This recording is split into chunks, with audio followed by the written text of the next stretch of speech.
Habang pusit na naman nga tayo mga kananay for today's video.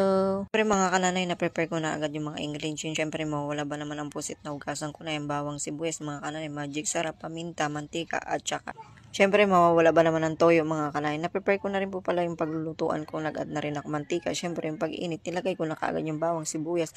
Igisa lang natin mga kananay ng maayos. Pag alam natin luto, i-add na rin po kaagad natin yung pusit. Nag-add na rin po ako dyan mga kananay ng magic sarap. Siyempre pampalasa, dagdag lasa mga kananay. Hintayin lang natin mga kananay mag-juice siya. Oh, juicy parang manok, 'di ba mga kananay? Palabasin lang natin mga kananay yung ata ng pusit mga kananay. Siyempre pag okay na siya, pag alam nyo ng okay na, mag-add na rin tayo mga kananay ng toyo. Sa toyo naman mga kananay, siyempre tansya-tansya lang yan mga kananay. Depende sa inyo. Sa mga nanonood ng reels ko, alam nila yung paano ako magluto ng pusit.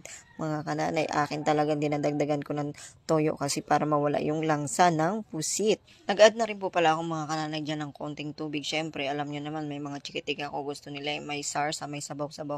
Siyempre, hindi mawawala ang ating asukal. Gusto ko kasi sa pusit manamis-namis mga kananay. Pag timpla ko, pag ano na mga kananay, hintayin ko na lang yan siya maglambot. Siyempre, mga kananay, ganyan tayo magluto. Kailangan natin palambutin mga kananay.